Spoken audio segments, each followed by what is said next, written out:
একবার বিদুরজি মৈত্রেয়ীজিকে বললেন, কর্দমজির পত্নী দেবহূতির কীভাবে তত্ত্বজ্ঞান লাভ করেছিলেন এবং মোক্ষ পদ প্রাপ্ত করেছিলেন সে বিষয়ে আপনি বর্ণনা করুন। তখন মৈত্রেয়ীজি বললেন, কর্দমজির প্রিয় পত্নী দেবহূতি তার প্রিয় পুত্র এবং ভগবানের অবতার শ্রী ভগবান কপিলদেবজির কাছে তত্ত্বজ্ঞান এবং মোক্ষ প্রাপ্তির জন্য অনেক প্রশ্ন করেছিলেন এবং কপিলদেবজি সন্তুষ্ট হয়ে ওনাকে সাংখ্যশাস্ত্র সহ অনেক জ্ঞান প্রদান করেছিলেন। তাই তিনি তত্ত্ব প্রতিপাদক সাংখ্যশাস্ত্রের জ্ঞানের আধারভূমি ভগবান কপিলদেবজিকে প্রণাম করলেন এবং স্তুতি করে বলতে লাগলেন, আপনি ভগবানের অবতার, আমার পরম সৌভাগ্য আপনাকে আমি পুত্ররূপে পেয়েছি। ব্রহ্মাজি আপনার নাভিকমল থেকে প্রকট হয়েছিলেন। উনি প্রলয়কালীন জলে শয়নকারী আপনার পঞ্চভূত ইন্দ্রিয় শব্দ আদি বিষয় এবং মনোময় বিগ্রহের যাহা সত্য আদি গুণের প্রবাহ দ্বারা যুক্ত সত্যরূপ এবং কার্য ও কারণ দুটিরই বীজ আপনারাই ধ্যান করেছিলেন। আপনি নিষ্ক্রিয় সত্য সংকল্প সম্পূর্ণ জীবের প্রভু তথা সহস্র অচিন্ত শক্তির দ্বারা সম্পন্ন। আপনি শক্তির গুণপ্রবাহ রূপ থেকে ব্রহ্ম আদি অনন্ত মূর্তির মধ্যে বিভক্ত করে তাহার দ্বারা আপনি স্বয়ং নিজেই বিশ্বের রচনা আদি করে থাকেন। আশ্চর্যের কথা এটাই যে যাহার উদরে প্রলয়কাল এলে পরে সমস্ত প্রপঞ্চ লীন হয়ে যায় আর যাহা কল্পের শেষে মায়াময় বালকের রূপ ধারণ করে তার পায়ের আঙুল চুষে এবং একাই একটা বটবৃক্ষের পাতার উপর শয়ন করে থাকে, সেই ভগবানকে আমি আমার গর্ভে ধারণ করেছি।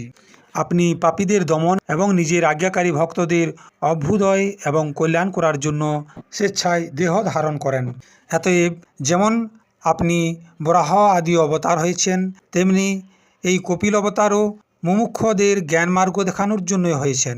আপনার নামের শ্রবণ অথবা কীর্তন করলে তথা ভুলবশতও যদি কখনো আপনার বন্দনা এবং স্মরণ করে কেউ, তাহলে কুকুরের মাংস খেকেও চণ্ডালরাও সমজায়ী ব্রাহ্মণের সমান পূজনীয় হতে পারে। তাহলে আপনার যারা দর্শন পায় তারা কত বড়ই সৌভাগ্যবান, সেসব মনুষ্য কৃতকৃত্য হয়ে যায়।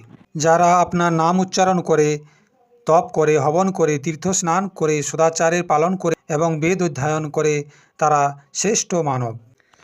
আপনি সাক্ষাৎ পরব্রহ্ম, পরম পুরুষ।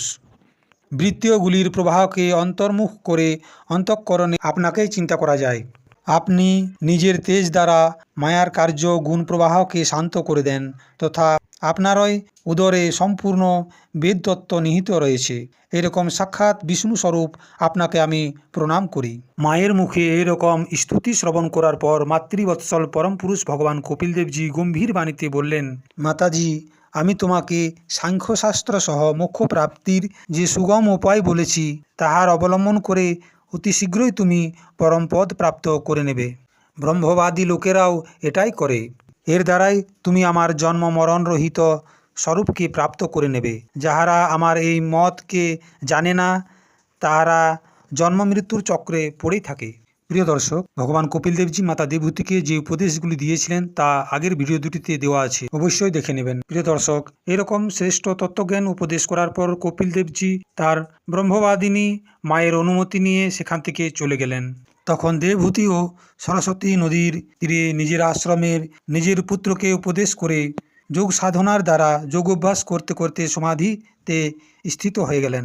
প্রতিদিন 3 বার স্নান করার কারণে তার কোকড়ানো চুলগুলি জটায় পরিণত হয়ে গেল এবং চিরবস্ত্রে ঢাকা শরীর উগ্র তপস্যার কারণে দুর্বল হয়ে গেল। তিনি প্রজাপতি কর্দমজির তপস্যা এবং যোগবলের দ্বারা প্রাপ্ত অনুপম গৃহস্থ সুখকে ত্যাগ করে দিলেন। কিন্তু পুত্র বিয়োগে ব্যাকুল হওয়ার কারণে অবশ্যই ওনার মুখ কিছুটা উদাস হয়ে গিয়েছিল। স্বামীর বর্ণে চলে যাওয়া এবং তারপর পুত্রের বিদায় দেওয়ার পর তিনি আত্মজ্ঞান সম্পন্ন হওয়ার পরেও এরকম ব্যাকুল হয়ে গিয়েছিলেন। ভগবান কপিলদেবজি ওনাকে যে সমস্ত ধ্যান করার যোগ্য প্রসন্ন বদনার বিন্দযুক্ত স্বরূপের বর্ণনা করেছিলেন তাহার এক এক অবয়ব এর তথা সেই সমগ্র রূপের চিন্তা করতে করতে ধ্যানে তৎপর হয়ে গেলেন। ভাগবত ভক্তিতে প্রবাহ, প্রবল বৈরাগ্য আর যথাউচিত কর্মানুষ্ঠান দ্বারা উৎপন্ন ব্রহ্ম সাক্ষাৎকারকারী জ্ঞান দ্বারা চিত্ত শুদ্ধ হয়ে যাওয়ার পর তিনি সেই সর্বব্যাপক আত্মার ধ্যানে মগ্ন হয়ে গেলেন, যাহা নিজের স্বরূপকে প্রকাশের দ্বারা মায়াজনিত আবরণকে দূর করে দেয়। এইভাবে জীবের অধিষ্ঠানভূত পরব্রহ্ম ভগবানেই নিজের বুদ্ধিকে স্থিত হয়ে যাওয়ার কারণে ওনার জীব ভাব নিবৃত্ত হয়ে গেল, আর তিনি সমস্ত ক্লেশ থেকে মুক্ত হয়ে পরমানন্দের মধ্যে নিমগ্ন হয়ে গেলেন। এখন নিরন্তর সমাধিস্থ থাকার কারণে ওনার বিষয়গুলির সত্যত্বের ভ্রান্তি মিটে গেল এবং ওনার নিজের শরীরেরও শুদ্ধি রইল না। ওনার শরীরের পোষণও অন্যের দ্বারাই হচ্ছিল, কিন্তু কোনো প্রকার মানসিক ক্লেশ না থাকার কারণে তিনি দুর্বল হননি, বরং তিনি সুশোভিত হয়ে গেলেন। নিরন্তর ভগবানের মধ্যে চিত্ত লেগে থাকার কারণে ওনার নিজের তপময় শরীরের কোনো যত্ন তিনি নেননি, কেবল প্রারব্ধই ওনাকে রক্ষা করছিল। এইভাবে দেবহূতি কপিলদেবজির দ্বারা উপদেশকৃত জ্ঞানের দ্বারা অতি অল্প সময়েই নিত্য মুক্ত পরমাত্মা স্বরূপ ভগবানকে প্রাপ্ত করেছিলেন। যে স্থানটিতে তিনি সিদ্ধি প্রাপ্ত করেছিলেন সেই পরম পবিত্র ক্ষেত্রটি ত্রিলোকের মধ্যে সিদ্ধপদ নামে বিখ্যাত হয়ে রয়েছে। যোগ সাধনার দ্বারা ওনার শরীরে সমস্ত দৈহিক ময়লাগুলি দূর হয়ে গিয়েছিল। তিনি একটা নদীতে পরিণত হয়ে গিয়েছিলেন, যাহা সিদ্ধগণের দ্বারা সেবিত এবং সমস্ত প্রকারের সিদ্ধি প্রদানকারী। মহাযোগী ভগবান কপিলদেবজিও মায়ের আদেশ পাওয়ার পর পিতার আশ্রম থেকে ঈশান কোণের দিকে চলে গেলেন। সেখানে স্বয়ং সমুদ্রে ওনার পূজা করে ওনাকে স্থান দিলেন। তিনি ত্রিলোককে শান্তি প্রদান করার জন্য যোগমার্গের অবলম্বন করে সমাধিতে স্থিত হয়ে গেলেন। সিদ্ধ চারণ গন্ধর্ব মুনি এবং অপ্সরাগণ ওনার স্তুতি করেন তথা সাংখ্যাচার্যগণও ওনার সমস্ত প্রকার স্তবন করতে থাকেন। এবার মৈত্রজি বিদুরজিকে বললেন, তুমি আমাকে যে সমস্ত প্রশ্নগুলি করেছিলেন তাহা তোমার কাছে আমি বর্ণনা করলাম। এই ভগবান কপিলদেব এবং দেবহূতির পরম পবিত্র সংবাদটি শোনালাম। এটা হলো কপিলদেবজির আধ্যাত্ম যোগের গূঢ় রহস্য। যাহারা ইহার শ্রবণ এবং বর্ণনা করে তাহারা ভগবান গরুড়ধ্বজের ভক্তির দ্বারা যুক্ত হয়ে শীঘ্রই শ্রীহরির চরণারবিন্দগুলিকে প্রাপ্ত করে।